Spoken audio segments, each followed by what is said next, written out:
Jasraj films তার যে spy universe নিয়ে এসেছিল সেটা দায়িত্ব নিয়ে মানে বলিউডকে ডোবানোর পর ম্যাডক হরর কমেডি মানে থাম্মা বলে যে সিনেমাটা, সেটার ওপর কিন্তু প্রত্যাশা তুঙ্গে ছিল। তো সেই প্রত্যাশা পূরণে কি তারা সফল হলো নাকি ব্যর্থ হলো, সেটা নিয়ে আজকে আমি এক্সপ্লেন শুরু করছি। হ্যালো গাইস, আমি সুপ্রিয় ছিলাম তোমাদের সঙ্গে, মানে রয়েছি তোমাদের সঙ্গে, আর পুরো ভিডিওটা এক্সপ্লেন করব তোমাদের সঙ্গে, থাম্মা সিনেমা রিভিউ করব। তোমরা ভিডিওটা অবশ্যই পুরো স্কিপ না করে দেখো এবং চ্যানেলটাকে একটা সাবস্ক্রাইব করে দাও, বেল আইকনটা প্রেস করে দাও। প্রথমে যদি আমি ছবির লিড প্লেয়ারদের কথা ধরি, রাশমিকা মান্দানা এবং আয়ুষ্মান খুরানা। তার আগে বলি এই ছবির লিড কে হলো না হলো সেটা কোনো যায় আসে না, কারণ ছবির যে হরর ব্যাপারটা যদি থাকে সেটাই হচ্ছে কন্টেন্ট হয়ে দাঁড়ায়, সেটাই হচ্ছে লিড কন্টেন্টটাকে লিড বলা হয়। তো যদিও আয়ুষ্মান খুরানার কমিক টাইমিং দুর্দান্ত, মানে কমিক টাইমিং বরাবরই ভালো। এখানে রাশমিকা মান্দানাকে আমি যতটুকু দেখেছি তার অভিনয়, সে কিছু কিছু ইমোশন দিচ্ছে বা কিছু কিছু কমেডি দিচ্ছে, ভালো করেছে, চেষ্টা করেছে। কিন্তু আয়ুষ্মান খুরানা সব থেকে বেশি তার কমিক টাইমিং ভালো, সব থেকে বরাবর সব কিছুতেই থাকে তার কমিক টাইমিং দুর্দান্ত। আর আয়ুষ্মান খুরানার এটা একটা বড় সড়ো কাম ব্যাক হয়েছে বলতে গেলে, মানে সে অনেকদিন পর আয়ুষ্মান খুরানাকে কোনো সিনেমাতেই দেখা যায়নি। আয়ুষ্মান খুরানা যেভাবে গে টাইপের সিনেমা করতো সেটা করেই ডুবে গেছিলো অনেকটা। থাম্মা সিনেমার মাধ্যমে সে অনেকটাই ফিরে এসেছে বলতে গেলে, কাম ব্যাক করেছে। সে যেভাবে অ্যাকশন করছে, যেভাবে মানে এক্সপ্রেশন দিচ্ছে, সবই ভালো, ঠিক আছে। তো রাশমিকা মান্দানা আমার তো খুব একটা ভালো লাগেনি। রাশমিকা মান্দানায় কিছু কিছু দিতে দাঁত বের করা সিনটা সেটা বড্ড বেশি অতিরঞ্জন হয়ে গেছে। তো যেটা মনে হয়, যেটা আমার ব্যক্তিগত মত মনে হলো। এবার ছবির যে রাহেনা রাহেনা হাম বলে যে গানটা আছে সেটা কিন্তু দুর্দান্ত লাগে শুনতে। ছবির বিজিএম খুব ভালো। এই গানটা রাহেনা রাহেনা হামটা যেটা বললাম সেটা কিন্তু এক এক জায়গায় শুনতে বেশ ভালো লাগছে। তারপরে ওই যে আয়ুষ্মান খুরানা একটা জায়গায় যে মার খাবে, তাকে যেভাবে মারা হচ্ছে, সেখানে রশ্মিকার যে ট্রান্সফরমেশনটা সেটা কিন্তু সত্যিই খুব ভালো লাগে, সেটা কিন্তু চোখে দেখতে ভালো লাগে, সেটা আমি তো দুর্দান্ত এনজয় করেছি। আর এবারে আমি যদি বলি যে ইউনিভার্স কানেক্ট করার যেটা চেষ্টাটা করা হয়েছে, ইউনিভার্স কানেক্ট মানে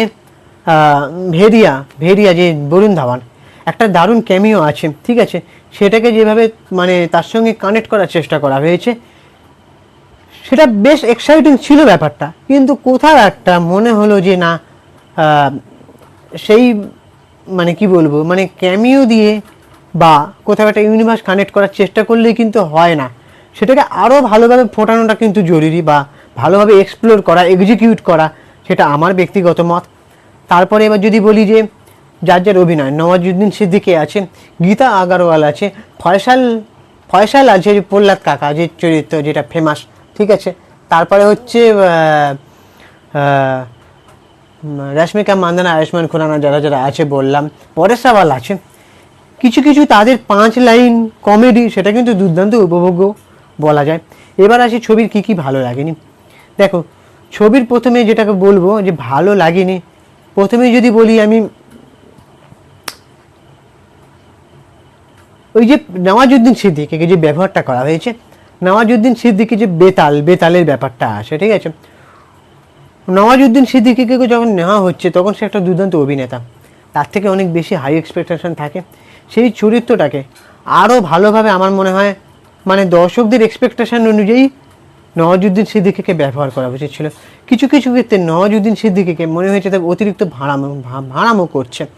এটা অনেক রিভিউয়াররাই বলেছে, যেটা আমি শুনলাম, এটা আমারও কোথাও একটা মনে হলো নওয়াজুদ্দিন সিদ্দিকীকে আরেকটু ভালোভাবে তার চরিত্র সেই ডেপটা পাওয়া যায়নি, মানে অতিরিক্ত ভাড়ামো বলেই আমার মনে হচ্ছে, ঠিক আছে।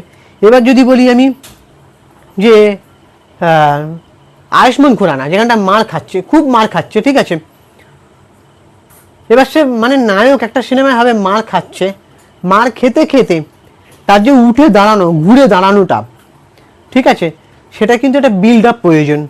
সেই বিল্ড আপটার দিকে আমার মনে হয় একটু নজর দিলে বেশি ভালো হতো, কারণ সেই বিল্ড আপটা অতিরিক্ত তাড়াতাড়ি হয়ে গেছে, যেন মনে হচ্ছে যে আয়ুষ্মান খুরানা মার খাচ্ছে, সে হঠাৎ উঠে দাঁড়াচ্ছে, সেটার একটা বিল্ড আপ দেওয়া উচিত ছিল। মানে একটা কি বলবো, মানে তোমরা বুঝে নাও কি বলতে চাইছে, মানে সেখানটা একটা মানে এক্সাইটমেন্ট ছিল, হঠাৎ তাড়াহুড়ো ব্যাপারটা করাটা উচিত হয়নি, সেটাও একটা কোথাও খাপ ছাড়া লেগেছে বলে মনে হয়, ঠিক আছে।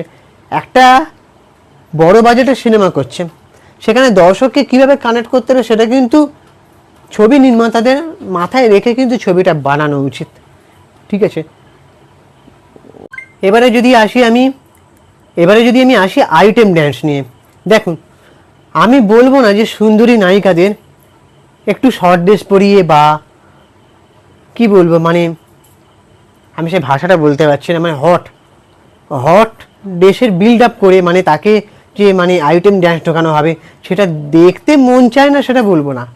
ঠিক আছে, সবারই দেখতে মন চায়, সবাই একটু আইটেম ড্যান্সের মানে শর্ট ড্রেস পরে মানে যেভাবে নাচে কোনো একটা আইটেম ড্যান্স সে নায়িকা হতে পারে বা কেউ হতে পারে, সেটা দেখার ইচ্ছা নেই সেটা বলবো না, কিন্তু কোথাও একটা এখানে আমার মনে হলো যে এটা কোথাও একটা জোর করে ঢোকানো, যে